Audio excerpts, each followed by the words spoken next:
We're in the series of shepherds and sheep, and today we are talking about being a shepherd is also being a leader.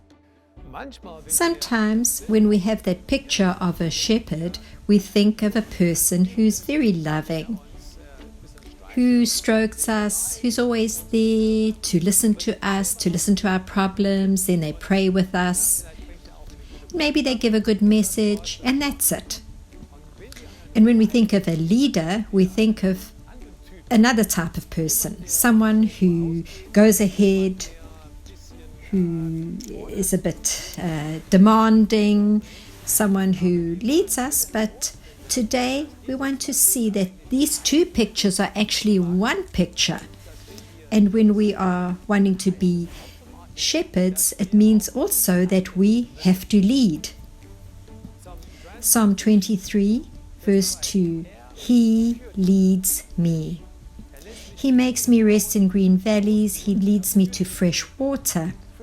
He gives me strength. He shows me the right way for His name's sake. We see here twice, He leads me. A good shepherd leads. In John 10, verse 3 and 4, it says, The gatekeeper opens the gate, and the sheep recognize his voice, and they come to him. He calls his own sheep by name and leads them out. After he has gathered his own flock, he walks ahead of them, and they follow him because they know his voice. That means there's leadership here, because they know his voice. And then in the Old Testament, Psalm 77, verse 20, Like a flock you have led your people by the hand of Moses and Aaron. That means here that God leads His people through the hand of His appointed leader. And then our last Bible verse, Numbers 27, verse 15 to 17. And then Moses here is asking God for a new leader. What does he say here? Then Moses said to the Lord, O Lord, you are the God who gives breath to all creatures. Please appoint a new man as leader for the community. Give them someone who will guide them wherever they go and will lead them into battle, so that the community of the Lord will not be like sheep without a shepherd. And here we see again that one picture. He leads them out, He leads them in, so that they will not be a flock without a shepherd. So a shepherd is also a leader. I was at a seminar recently where they were talking about the weaknesses and strengths of large churches and weaknesses and strengths of smaller churches. And what they have found out is that in the large churches, often there's a strong leadership gifting, but that the people were not very well integrated. And of course, this is a general analysis. In the smaller churches, they found there were good shepherds. They could preach well, but sometimes that leadership gifting was absent to bring the church into motion. And we need both of these. We see in these two contexts of church, we need the leadership gifting, but we also need the shepherd gifting. And the Bible tells us that both of these are irreplaceable. Leadership is a good way of bringing people forward to their goal, to motivate. In Romans 12, verse 7 and 8, we read, If your gift is serving others, serve them. If you're a teacher, then teach them well. If your gift is to encourage others, be encouraging. If it is giving, give generously. If God has given you leadership ability, take the responsibility seriously. Leadership is a gift, and teaching is a gift. God gives both gifts, and we need to realize that these gifts are present and need to be present in our churches. A gift to lead isn't a position or a job. A lead elder, more than all the others, need that gift to bring into forward movement. It's a gift that this ministry really needs. If it's a small church, you need this gift, or both of these gifts in leadership. At least you need this in your leadership team so that it will function. It's also a gift.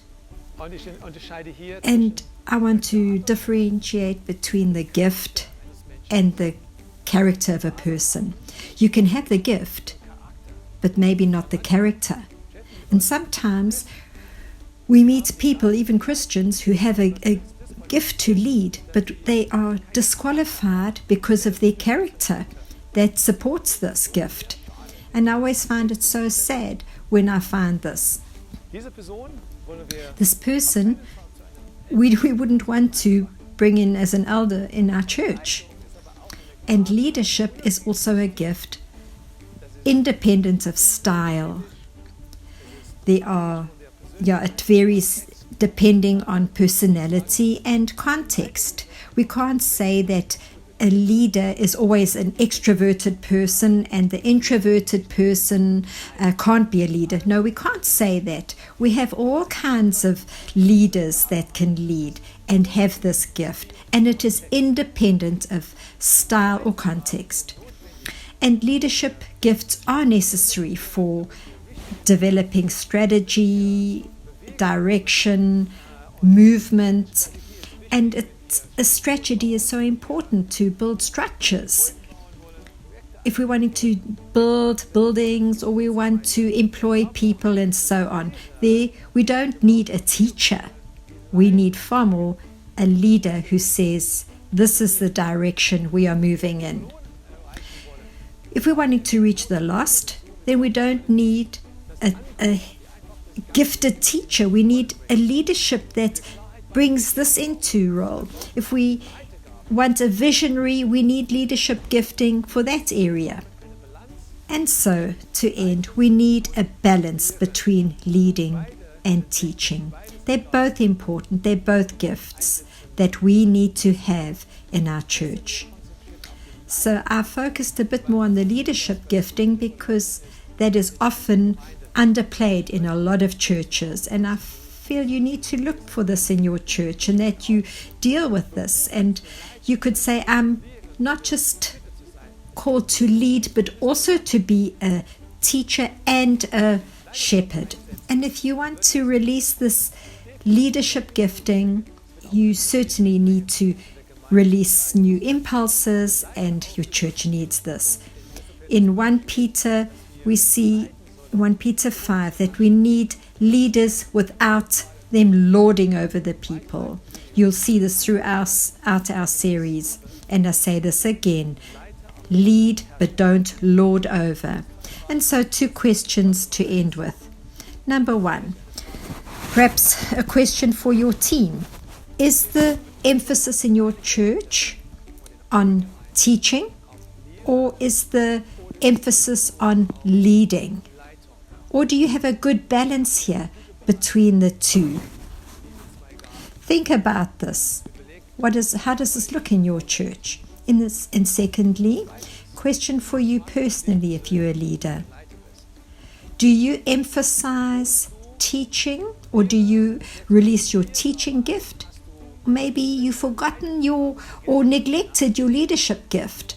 Or do you emphasize your leadership gift and you are neglecting investing in your teaching gift? And if we as shepherds accept that both of these giftings are God-given so that the church can be healthy, then we will truly lead healthy, strong churches.